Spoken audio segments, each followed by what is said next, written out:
The house I grew up in looked like a haunted house from the outside, something even too scary and run down for the Addams family or the Munsters to live in. One would have expected Norman Bates himself to answer the door and greet you. The imposing look was not due to neglect on the part of my father, but rather the decrepit exterior was part of his plan to live in disguise. He didn't want anybody to know we lived there in this Victorian castle in Medford, Massachusetts. He wanted you to just drive by and not want to look at that house. As people walked past, he wanted them to quicken their pace when they crossed our home's shadow. That was an incredible attitude, to be in disguise. That may have been the reason that I would grow up and want everyone to notice me. The complete opposite, the noticeable one. The house was built in 1872. My uncle James Byrne, who had the credit, bought the house for my mother and father from the Weston family on July 1st, 1969. The cost back then was a mere $79,000. Still a lot of money for those times.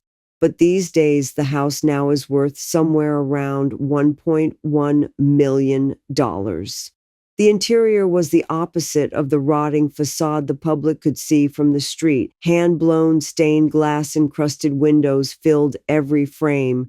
The banisters were hand-carved, expensive solid oak. The walls were so ornate, covered in fancy wallpaper and with cherry oak wood accent from ceiling to floor. The front doors were 10 feet tall and heavy. They took 2 hands to open them. You had to be careful not to let them slam when you closed them, because if they slammed, the sound would shake the entire house. The vibrations would scare my twin Siamese cats into hiding. We had finely sanded hardwood floors that would creak in all the exact places. Everything was old in the house. I guess better to say antique, but to a small child it just seemed old. The tables and chairs were decorated in gold and rose brocade. I had stained glass windows in my room, which I would look through at the world.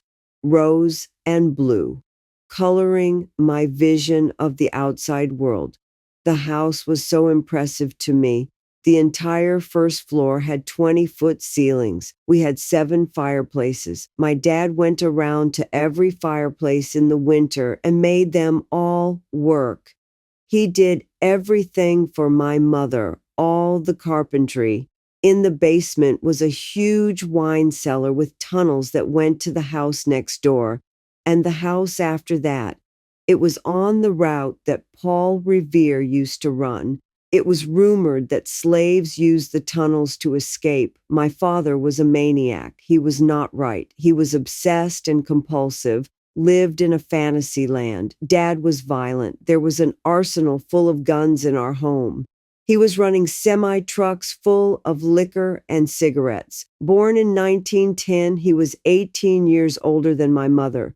He was a carpenter and a builder by trade, but he was also working for a collective of clandestine people. He knew everyone from the local police to Paul Revere and his best friends, the Angulos. My dear friend Jason Angulo and I, later in life, had a mad love affair. Still to this day, if I have a problem, I know I can call J.A. and he will acknowledge me. When I say Paul Revere, I mean the local guy who played the Patriot and recreated his yearly ride through. Not the actual Paul Revere. There were guns in front of every door. You couldn't go out or come in. If you touched that door, then the gun was going off. As a teen, I used to sneak out the back window off the kitchen. No one could come over. There were no social gatherings there. My dad was protective and paranoid with good reason. I have very few clear memories of my early life. Truth be told, the earliest memory I have is at age 5 with my brother throwing socks at me. When I was little, my brother and I shared a room with twin beds. He was 16 at the time, and he used to sneak out the window of our room to go to a pool hall in the middle of the night. He was a pool shark. Those trips usually netted him a nice bankroll of cash. When he came home, I would hear him sneaking back in the window. He would say, "Hey, wake up, I'm home. You didn't see them, did you?" Meaning, had my parents noticed he was missing, number. They didn't know you were gone. He would then take off his socks religiously and roll them in a ball and whip them at me. He then said, "Then go to sleep. What are you doing up at this hour?" I would start laughing and we would both fall asleep. I remember no one hugged me, or rarely did. My father would kiss my forehead, but never hugs. My mother certainly never hugged me until she was on her deathbed. Affection was not easily obtained in my home. We were just not that huggy, feely kind of family. As a little girl, I always felt driven to be better or smarter. I couldn't be prettier than my mother. I couldn't be taller because I was so short, so small. Everything was not enough. I couldn't even talk to my mother. She was alien to me. My brother Brian was 9 years older than me. There was always a secret between him and my mother. I still to this day don't know what it was. Even now, as their cremated ashes sit side by side on a shelf in my home, I wonder what mystery the two of them alone shared. Brian would always do things for me. When I was little, he would go out in the snow and make snowballs for me. He would put them in the freezer because I was always sick with a cold or more. I was born with a heart murmur, so I was always going to the hospital, my tiny size a factor. My brother would buy me presents. One time he took me to get my first bicycle. He drove me to Child World, which was a big chain toy store in Massachusetts back then. He bought me the pinkest bike they had. It was sitting up there in the window. The most expensive bike they had. I saw it in the window and said, "That's the bike I want." He said, "Good, because that's the bike you're getting." It was so modern and high tech for the time, with the banana seat and pink streamers coming out of the hand grips. I now had the cool bike so I could stand out in the crowd. He always bought me gifts, things like candy and an 8-track tape player. He bought me my first 8-track tape. It was Dionne Warwick. I memorized that tape, every song, every lyric, every note. I loved her smooth, laid-back singing style, how she had a distinctive sound and feel. Later, I would learn about finding my voice. My father treated my brother differently than me. I saw him hit my brother, never me. I saw my father break chairs over my brother's back. My father was extremely violent. It didn't matter if we paid thousands of dollars for things. He would break them and say, "Fuck it, I'll just buy another one." His attitude was coarse, tough, belligerent. I can't compare him to anyone because I haven't seen anyone that bad in the movies or on TV. He was a brute. He brutalized everyone else around him except me. And my grandmother. He treated us like light bulbs. I would say, "I'm sorry," every day to my brother because the way my dad treated him. My dad was constantly trying to keep my mom happy. He was older than her. He did everything for her, gave her what she wanted. She was fancy as fuck, but she couldn't be loyal to my father. She cheated on him with her bosses. She was a party doll, always changing her hair color from week to week, a premier party doll. My mom was odd to begin with. She was always laughing. Even at times when laughter wasn't appropriate, she would laugh loud. She was the belle of the ball, dressed to the nines in fur coats and the finest gowns. Diamonds were always flashing, and my dad had to pay for it all. It seems time should heal all wounds. Those of the emotional state get tolerated, but never forgotten. time has not changed my deep-rooted sadness and rejections. My mother hurt me deeply as a little girl, so much so that I wish I could have had a baby girl so I could have made up for my mother's mistakes. My father often said, "She knows not for what she does to me as a child." That's all he would say about my mother's missteps and mistakes. He would always forgive her because she was his forever love. Hazel, my mother, was self-taught. She studied poems. Amongst her favorites were the poems of Edna St. Vincent, the Pulitzer Prize-winning poet. St. Vincent was also known for her feminist activism. She used the pseudonym Nancy Boyd, but her full name was Edna Sanctus Vincentius Millay. Mom recited these poems to me while she made salmon and peas in the kitchen, or while she was brewing up a batch of root beer in the cellar. My mom would turn to me and say these things. Childhood is the kingdom where nobody dies, nobody that matters, that is. She said, my candle burns at both ends. It will not last the night. But ah, my foes, it gives a lovely light. I had no idea these words belonged to anyone but my mother. Once she said, I will be the gladdest thing under the sun. I will touch 100 flowers and not pick one. These little ditties live in my head. Mom said, I know I am but summer to your heart and not the full 4 seasons of the year. My favorite was, safe upon the solid rock the ugly houses stand. Come and see my shining palace built upon the sand. We lived in an ugly house. The memory will not let go of me. These words stayed with me my whole life. I wondered what my mom was thinking. I wondered what she was searching for. A vivid memory of my early life I wish I could wash out of my head is my mother's departure from my childhood. When I was 9 years old, she left my home, walked out at 2 o'clock in the morning, left my father, left my brother, left me, left our happy home to dust. My mother left in the middle of the night, just a few days after Christmas. She came into my room with her little pale powder blue Samsonite suitcase and woke me up. It was 2 a.m. and she said, listen, I've got to go. Your father loves you more than he loves me. Here are your cats. She tucked Sebastian under the covers of my canopy bed, placed him under one of my arms, and Sabrina under my other arm, my 2 Siamese cats. She said, just hold on to those cats. You'll be all right. He loves you more than me anyway. And she left. I was 9 years old. I saw her through my bay window in her coat with that blue Samsonite suitcase in the driveway. My world walked out the door with her in that pale blue Samsonite suitcase. It is burned into my mind. I wanted to crawl in that suitcase and go with her, but she disregarded me.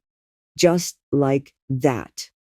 I remember the sound the wheels of the car made on the gravel driveway as she left.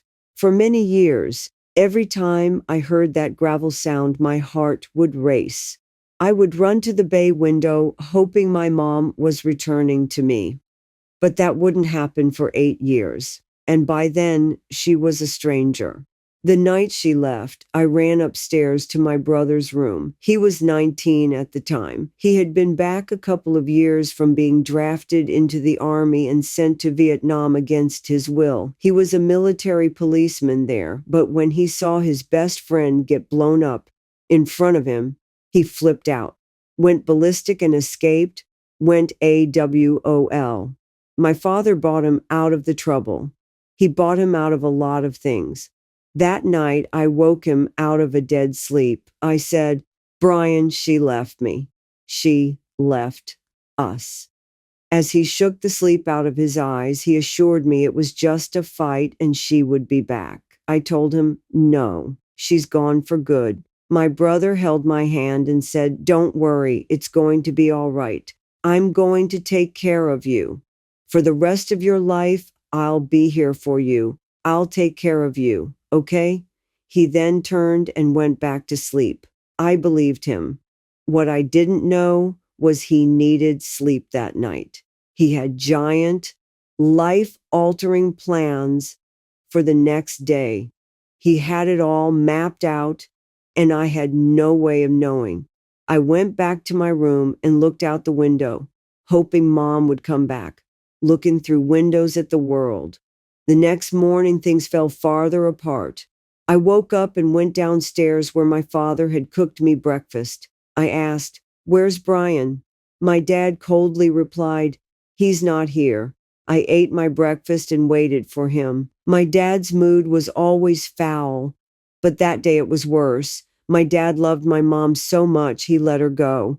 At breakfast, my father said, "Your mother flew the coop. She's not coming back. Be glad she's gone. Don't wish her back, because if she comes anywhere on this property, I'm going to blow her fucking brains out. I've already taken a contract out on her. Someone is going to break her knees as soon as we find her. That's what I'm going to do to her for leaving you." This was no idle threat. Remember, my dad kept guns at every door. My uncle confirmed on a few occasions later that he had been one of many my father had contracted to do the deed regarding my mother's kneecaps. He said, "Your mother broke your father's heart. He wants to break her knees. Maybe then she can feel something." I was 10 years old. My uncle, who was my father's cousin, was a hitman, plain and simple, where my father was a carpenter and builder with questionable business associates. My uncle had no second job, no backup plan. He was a have gun will travel kind of guy. He would sit with my dad in my kitchen at 4 a.m., smoking cigars and drinking whiskey with a shot of espresso. My father would make espresso out of these giant old-fashioned coffee machines. He would be screaming, swearing, and carrying on. I could hear him all the way upstairs in my room. That yelling would wake me up, and I would wander down in the middle of the night in my pajamas. The minute I entered the room, my dad would shut my uncle up. He would say, "Hey, don't talk like that in front of Dolly. Didn't I tell you to be quiet?" My dad was a brute, but my uncle was brutal. He wore cowboy boots and the kookiest of pants. I called him Uncle. I can't tell you his first name. I know it. I just can't tell you. My uncle drove the finest Cadillacs and was always wearing expensive jewelry, the finest watches and fanciest rings. I don't think he ever really got his hands dirty. Well, not in the traditional sense. Uncle also had a soft side. For me, he would visit with pounds and pounds of candy. He knew I liked orange creams. He always had 4 to 6 pounds of chocolates for me. When it came to gifts, he was very much like my father, over the top. He would bring me poodle skirts and stuffed animals that were twice my size, hula hoops, ping pong and badminton sets, every float for the pool that was known to man, fancy clothes, piles and piles of gifts. He would put them on the table and ask, "Hey, how do you like these?" I would tell him I loved them. He would then say, "Well, they are all for you." I never asked where these gifts came from. I guess in my heart, I already knew. He reminded me of the cocky motherfucker who shoots everybody from the film Goodfellas. Joe Pesci. I didn't know until I saw that movie that I grew up in, Goodfellas, but that was my home. My uncle was mild-mannered on the surface, but he could get brash. Very quickly, he would pull his gun out on people. Never me, obviously. I saw him pull out a gun on people many times in my father's kitchen. While no one was allowed in my house socially, my father did his business at our kitchen table. There was one time I wandered down in the middle of the night to get some milk or juice. I was in my pajamas and came in at the exact moment the guy across the table said or did something that set my uncle off. He stood up and said, "Excuse me?" And then my uncle pulled a gun. My father then got between the two of them and escorted the would-be victim of my uncle's rage out the front door. I just cowered down in the kitchen and then ran up the stairs as fast as my feet would take me to avoid the eye line of father. Guns went off in the house all the time. Bullet holes were there. If my father got angry, he would shoot a gun into a wall, into the ceiling, luckily not into a person. That was not proper living style for a little girl. My father never let me forget anything. He would repeat things to me 24/7. He would brainwash me. I am brainwashed. A few hours after breakfast, the day my mother left, there was someone pounding on our giant front doors. It was the cops. The police showed up at our door. I figured it had something to do with my mother's late night departure. I remember the two cops standing there. They said to my dad, "Eddie, we're so sorry we have to come and tell you this." My dad knew all the cops. He said, "What? What's the matter?" One of the cops said, "We arrested your son this morning. He robbed a bank." My brother, Brian, the bank robber, he was not even 20 years old.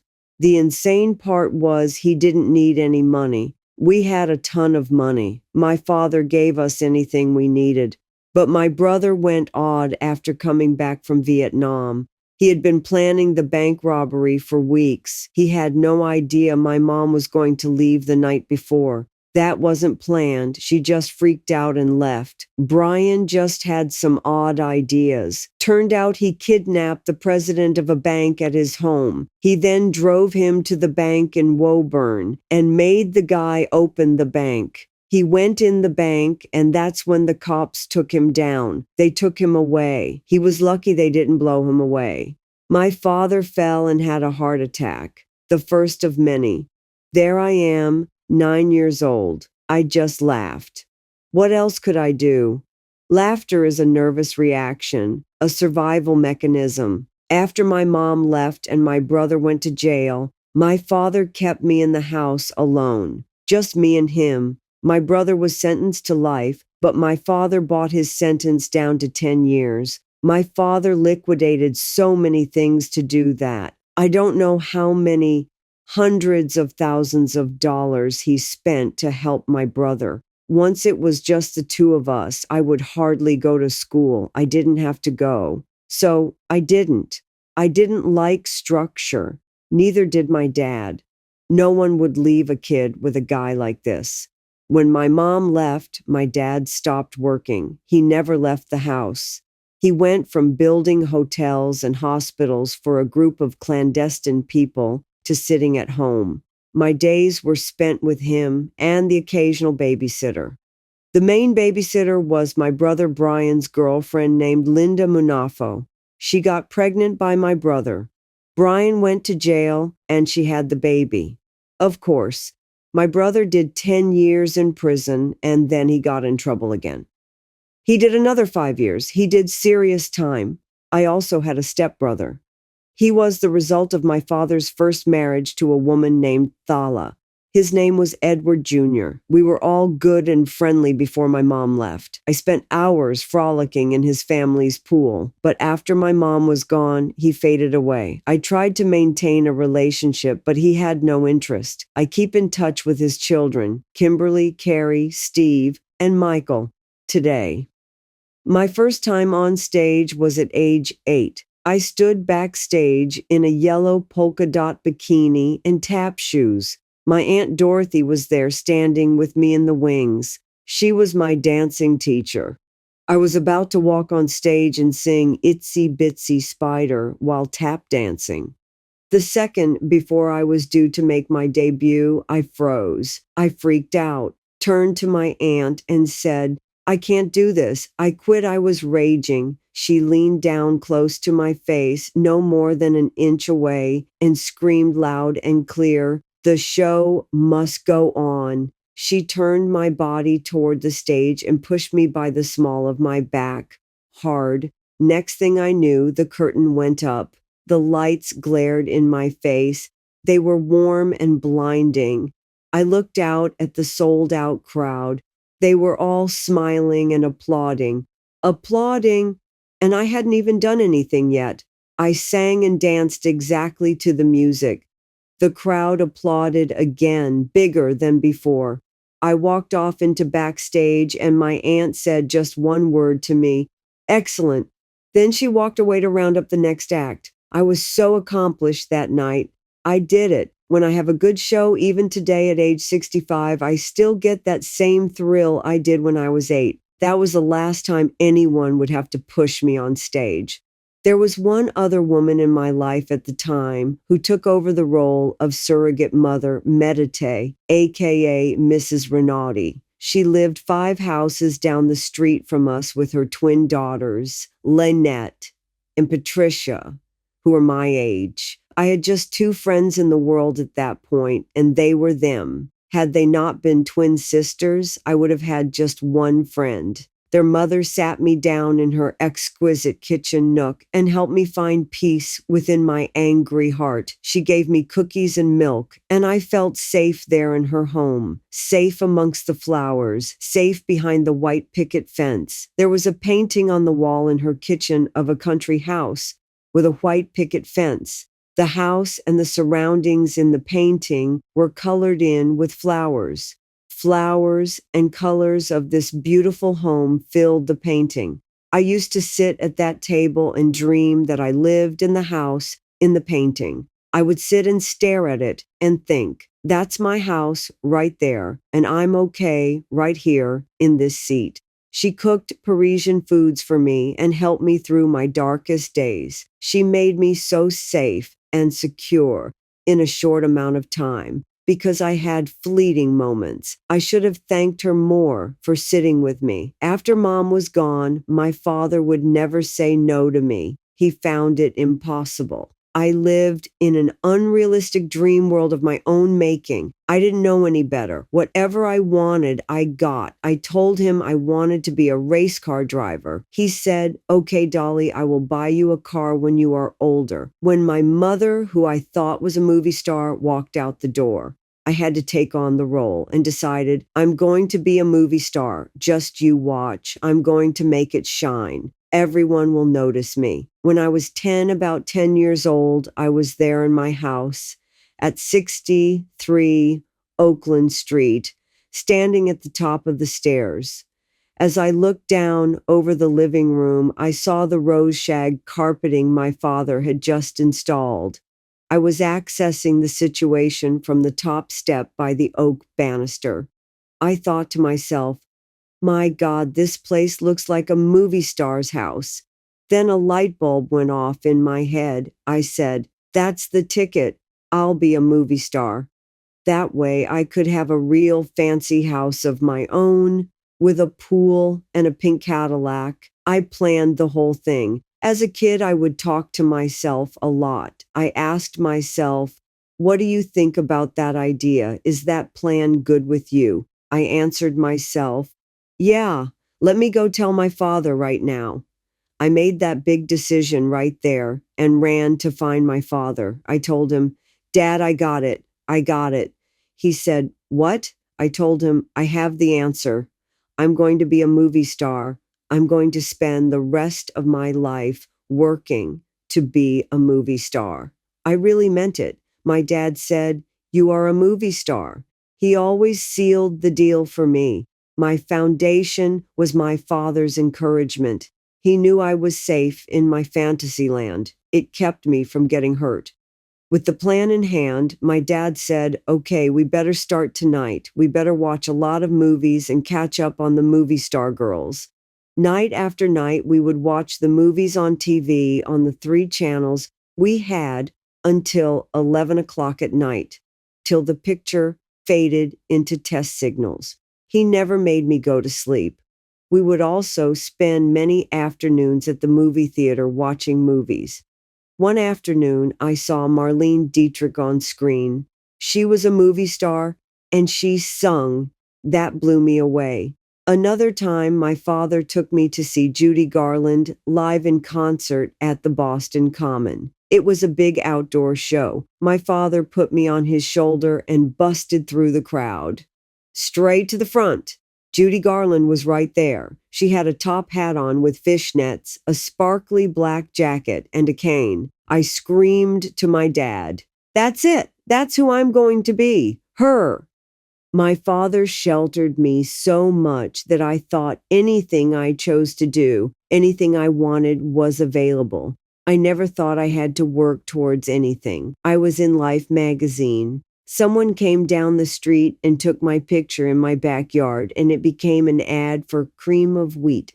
I'm not sure how it happened. I remember my father bought me a book about California. It was a huge hard-covered tome packed with photos, all glossy images of the dream state I hoped to live in one day. Every day, my dad would wake me up and say, "You are so beautiful today. Don't you feel beautiful? You're my beautiful dolly." He would tell me, "You are loved. You deserve to be loved." He brainwashed me. I would think, "I'm a beautiful dolly." That is why later in life, I had to get everybody to love me. Outside of the security of my home, life was difficult for me because I was so tiny. I was too small for everything. I was everything that no one wanted to be. Too small. I was so little. I couldn't fit in big girl shoes or the styles and fashions of the day.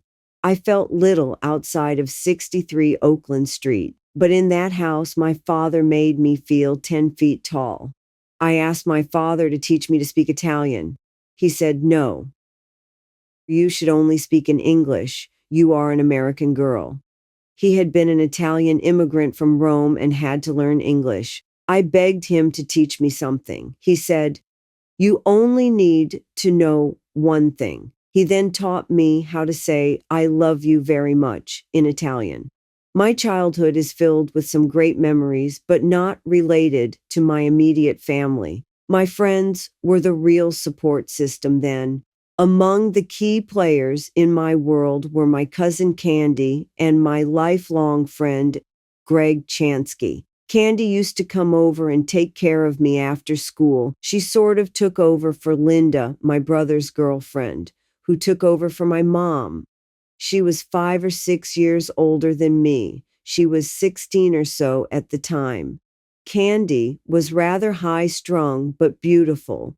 She looked like an Indian chief's daughter. She had beautiful black hair down to her waist. She was a cool chick, and I looked up to her.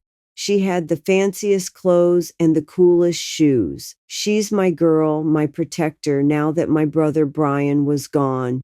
She would get me after school and take me to get pizza at my favorite place, Papa Gino's in Medford Square. My father used to give me $100 bills every morning to take to school. He threw them at me like they were nothing.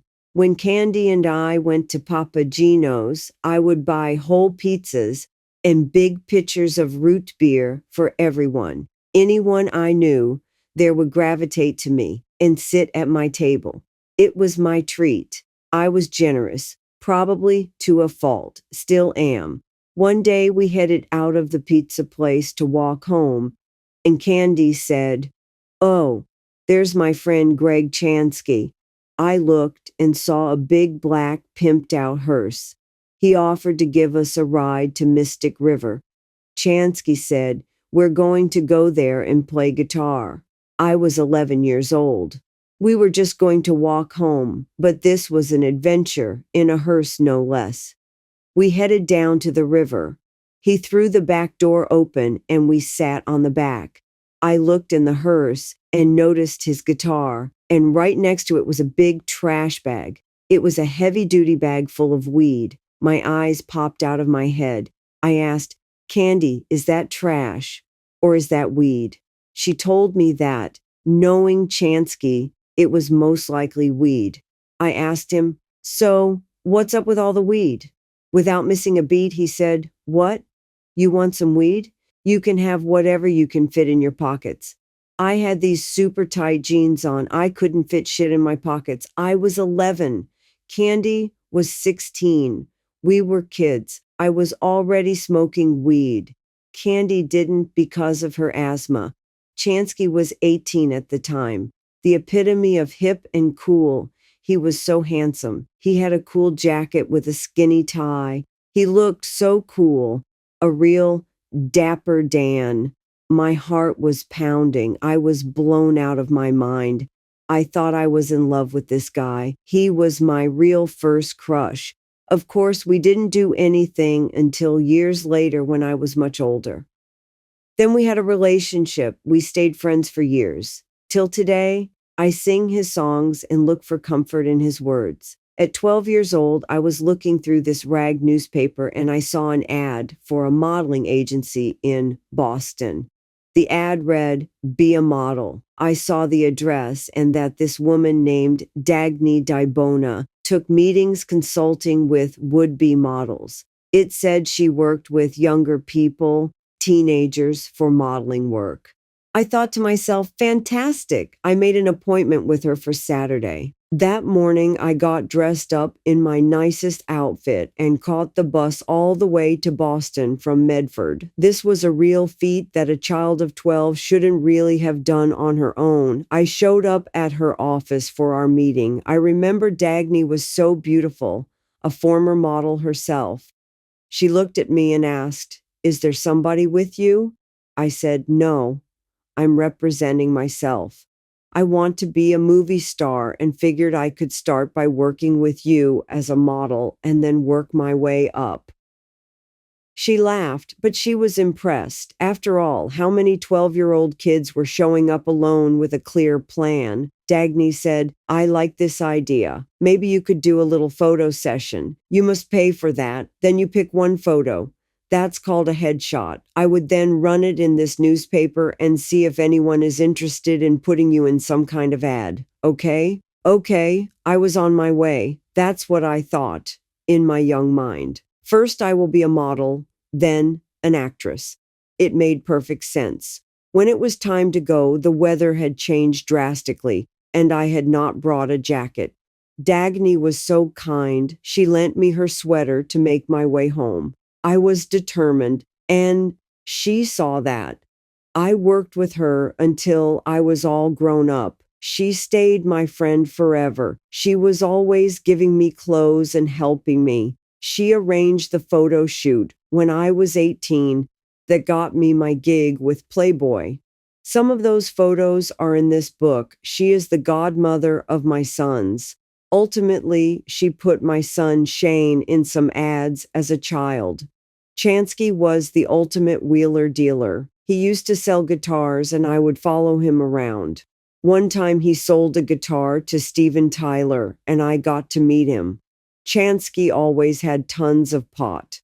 One afternoon, he told me his friend Jackie had painted an ice cream truck, put the Stones' tongue on the back, and the Sticky Fingers album cover on the side. He asked if I wanted to work on the ice cream truck. "You sell the ice cream and I'll drive," Chansky said. He then added, "I'll pay you in weed." That was all I needed to hear. I would go out in the ice cream truck every day after school in the warm months and then all day long in the summer when school was out, selling strawberry eclairs, bomb pops, and push-ups to smiling little faces, playing the music and ringing the bell. At the end of the day, he'd drive me home in the ice cream truck. Before I exited, he would say, "Grab as much weed as you can out of the pot bag, and I'll see you tomorrow." That's what we did all summer. It was idyllic. I tried to fit in high school. I even tried to pledge a sorority there. I know that those are usually reserved for college, but for some reason the girls in Medford High created this exclusive girls' club called Benefa Sigma. It was all the rich girls. They had matching green sweaters and were fantastic. I wanted to be part of it. I looked good in green. I loved that color and thought this was the sorority for me. I did everything I could to get in. I sent them letters and notes. I went to their meetings to try to get into their association. Finally, they decided to pledge some new members. They called the younger recruits mascots. I told them I wanted to do it, be part of it, and I would do whatever they wanted me to so I could join. That meant I had to go through a hazing process, pass the initiation, and complete their challenge. Mine was that I had to dress up in a ballerina's outfit, complete with a bright pink puffy tutu and toe shoes.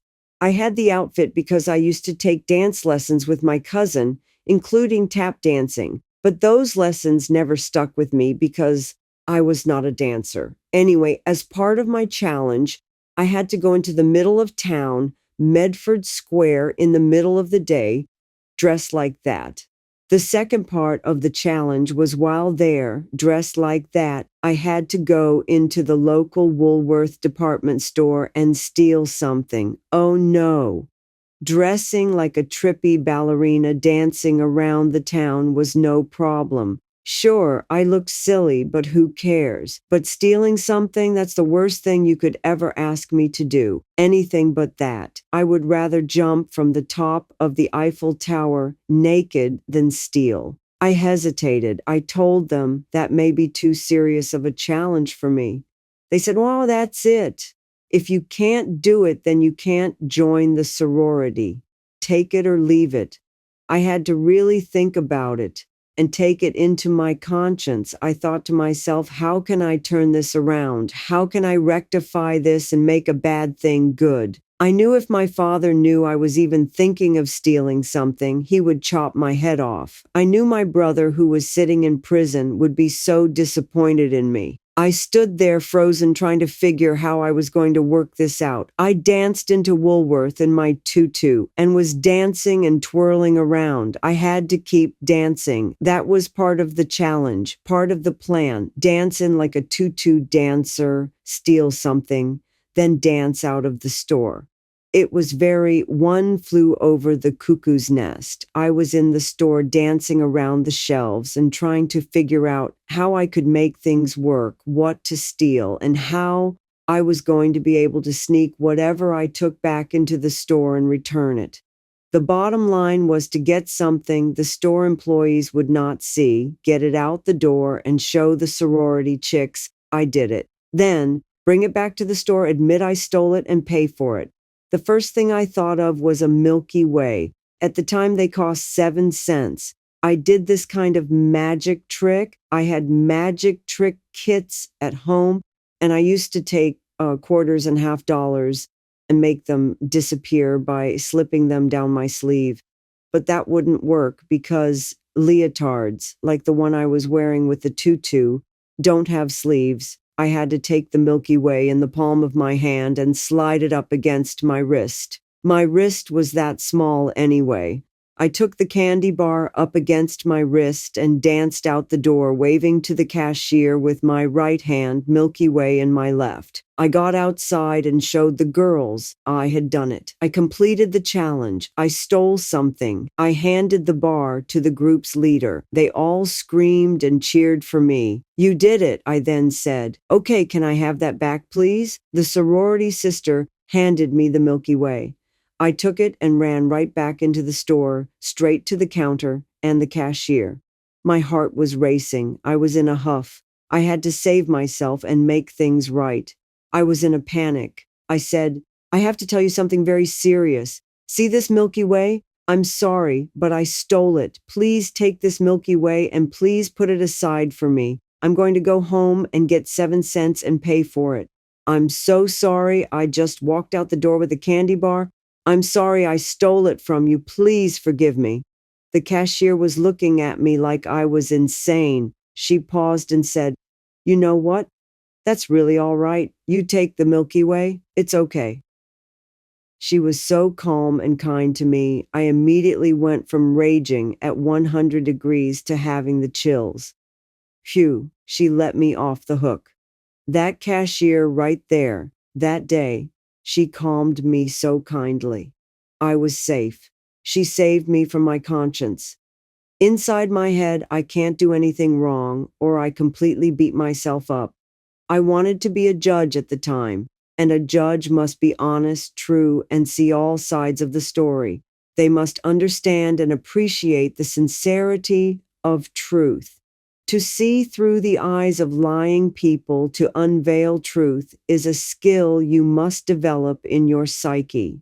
Back at school that year, I was not doing well. I just didn't like the structure or the control. I was tired of being at that school, even with my green sorority sweater. The people I hung out with were older and didn't go to that school. The teachers were always on my case about the way I looked and the way I dressed. At the time, I was radical in the way I dressed. I was a rebel. I wore jeans down past the floor with patches from all over the world and pictures sewed on them. They were a masterpiece that I made myself. My hair was crinkled, crimped down to the center of my back with bangs to hide my eyes. I had a purple suede coat with fringe that went all the way to the floor. It was outrageous. I wore it to school every day. The principal tried to stop me from wearing these clothes. I started a petition that said girls could wear jeans to school. I took it all over the school and everyone signed it. It said we had equal rights.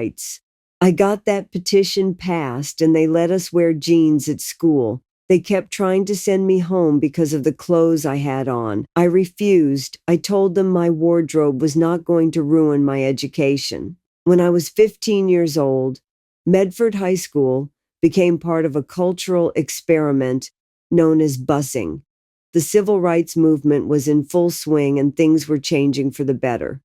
Most of Medford at the time was Italian and very white. And if I am being honest, it was also very prejudiced and a bit racist. There simply weren't many African American people in our town. My dad had one black friend at the time. He was a judge who helped him, and my brother on more than one occasion. The city decided they should bus kids in from the poorer neighborhoods around Boston to our school. Kids in Roxbury and Dorchester were put on buses and shipped into Medford to create a blended community. It was an odd, forced colliding of cultures. Most of the students who were forced to our school didn't want to be there either. Many had to get up extra early to take long, bumpy rides far away from their comfort zones to be thrown in a new environment. It was unfamiliar and uncomfortable for everyone. In time, of course, everyone in the world got used to each other and skin color melted away, but that would be years away. A black girl followed me into the restroom one morning. I thought nothing of it. She cornered me and then she pulled out a knife and stuck it at my chest. She said, "I want that jacket and I want it now." I said, "Get that fucking knife away from me before I turn it around and put it in your eyeball." She was stunned. She said, "Who the fuck are you?" I said, "Who the fuck are you?" right back at her. Then I shoved her back hard. She flew about 6 feet and landed on her ass with the knife still in her hand. She got up, called me a fucking bitch, and ran out of the bathroom. I just stood there in the mirror, wondering what was happening. Looking back, I don't blame her. She was desperate, and she just wanted a warm coat.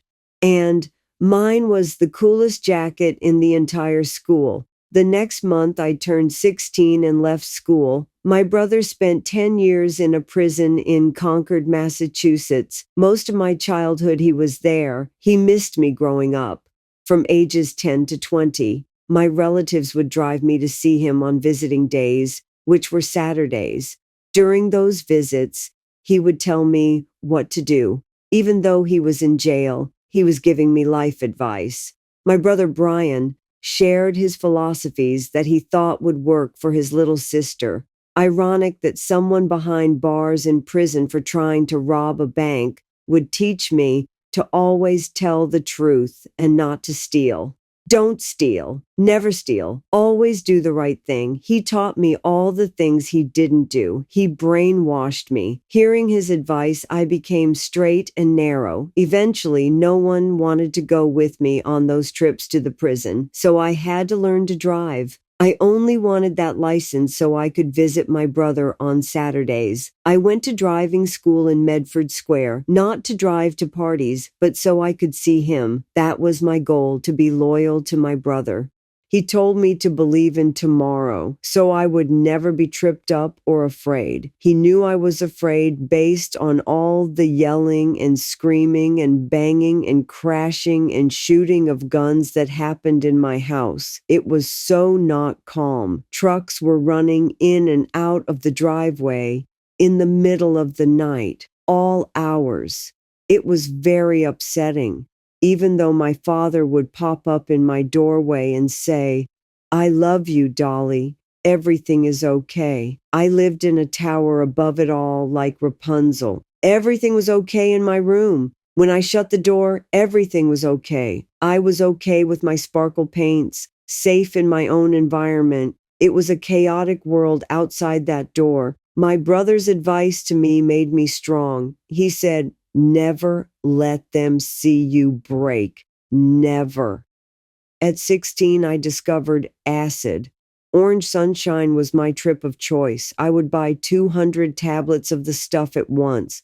I would drop them one at a time. I must have taken hundreds of tablets in those days. I was getting so out of control. I was getting into trouble, tripping on acid, taking off with boys, and smoking pot. I cowered behind bangs in my hair so you couldn't see my eyes. Once night, I had a particularly bad acid trip in front of my dad. I told him I was melting into my Swiss Miss hot chocolate, and I didn't know how I was going to get out of the cup. He calmly asked, "Have you taken some drugs?" I told him, "Well, maybe a little bit of drugs, not a lot of bit of drugs." He talked me down, talked me out of being a melted marshmallow in my hot chocolate cup. I think he realized after that I may have needed my mother. My mother showed up on my 17th birthday at my father's house and said, "Where is she?" After I hadn't seen her in almost a decade, 8 years away, without so much as a call, without a card, without a word. I didn't even know what she looked like. But at 17, she was back, telling me I would now be living with her. I told her, "I don't even know you. I don't want to talk to you. Could you please leave?" And I turned to walk out. To my shock, my father stopped me. He agreed with her. He said, "I think you should really go live with her. You're a young girl. You're growing up and becoming a woman. You should live with a woman for a while. Live with your mother and be a lady." I was running around with boys in cars, smoking pot. He knew I needed a woman's touch. I did not want to do that. I had a vengeance against her. She disturbed me highly and hurt me deeply. My whole life, I thought she didn't love me, thought she didn't even like me. I thought I must have been adopted. I don't even look like her. She's so beautiful, my mother. I felt like an outcast around my mother. That made me seek more attention, but I had no choice. I moved with her to Somerville, Massachusetts, a few miles away. It was like having a roommate. I didn't really know her. I didn't like her. To her credit, she didn't try to be my mother. She wanted to be my friend. Her motherly instinct only kicked in years later after my sons were born. Then she dedicated her life to them. I think back and realize how kind my dad was to let me go live with my mom. Me, the one he loved so deeply, went to the woman who broke his heart the deepest, the one who cracked him like an eggshell. He would let her take me because he knew I needed a woman's touch. But at the time, I felt betrayed and hurt. My dad sold our beautiful old Scary from the outside home and moved into an apartment on Hillsdale Road. My childhood fantasy land of 63 Oakland Street was no more. Gone. As was my childhood. He liquidated most of the contents to help pay for things like my brother Brian's legal fees, my mom's needs, and my love of fancy cars. My dad made sure all our needs were met, even though we no longer all lived under the same roof. He managed to save some of the Oakland Street treasures. A few years later, my father and I would get antique dealers' licenses and start a little antique shop in Somerville, Massachusetts called Dale's Barn. We would go to auctions together and bid on pieces, lamps, mirrors, chairs. Occasionally, I would recognize a long-lost bauble of my youth, there on a shelf with a price tag 10 times the item's value, all to ensure no one would buy it. My dad never worked again. Construction was in the past. He would just hang out at the barn and give things to neighborhood folks. The focus was for him to have a place to go. Making money was not a concern. I went to live with a stranger, a woman who thought it was okay to walk out on me years earlier with her Samsonite luggage in tow. A woman who, by all accounts, was still the life of the party. Together we coexisted. I never confronted my mother, never asked, "Why did you leave me?" Never told her she ruined my life. I simply adapted and learned how to work my way around her rules.